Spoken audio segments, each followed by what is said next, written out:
Hair fall முடி கொட்டுறது எதனால கொட்டுது அப்படின்ற ரீசனே தெரியாமல் அதுக்கு நம்ம நிறைய ஹோம் ரெமெடிஸ் ட்ரீட்மெண்ட்டும் ட்ரை பண்ணிட்டு இருப்போம். அது ஆயில் மாற்றிருப்போம், ஷாம்பு மாற்றிருப்போம், ஹேர் பேக்ஸ் யூஸ் பண்ணி, ஆனால் என்ன பண்ணாலுமே கொட்டுறது குறையவே குறையாது. ஹேர் ஃபால் விஷயத்தில் நீங்கள் கண்டிப்பாக தெரிஞ்சுக்க வேண்டிய ஒரு 3 விஷயம். நம்ம உடம்புல வாதம் இம்பேலன்ஸ்னால வரக்கூடிய ஹேர் ஃபால் ரொம்ப ட்ரையான ஹேராக இருக்கும், அது உடஞ்சு போகிறதா இருக்கும், கீழே ஸ்பிளிட்டன்ஸ் அதிகமாக இருக்கும். இது எல்லாமே வாதம் இம்பேலன்ஸ்னால வரக்கூடிய ஹேர் ஃபால். ஸோ இது ஜென்ரலாகவே கான்ஸ்டிபேஷன், டைஜஷன் இஷ்யூஸ் வந்து இவங்களுக்கு இருக்கும்.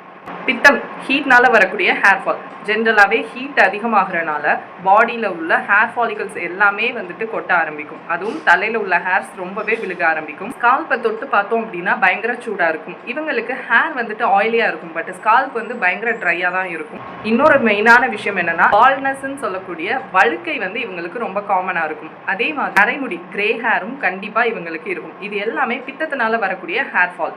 கபம்னால வரக்கூடிய ஹேர் ஃபால் பார்க்குறதுக்கு ரொம்ப டல்லாகவும் லைஃப்லெஸ் ஹேராகவும் இருக்கும். இவங்களுக்கு ஜென்ரலாகவே ஆயிலி ஸ்கால்பாக தான் இருக்கும். ஸோ இது கபத்தினால வரக்கூடிய ஹேர் ஃபால். இது 3த்துல உங்களோட டைப் என்ன அப்படிங்கிறத கமெண்ட் பண்ணுங்கள். இதுக்கான சொல்யூஷன் நெக்ஸ்ட் வீடியோவில் சொல்கிறேன். தேங்க்யூ.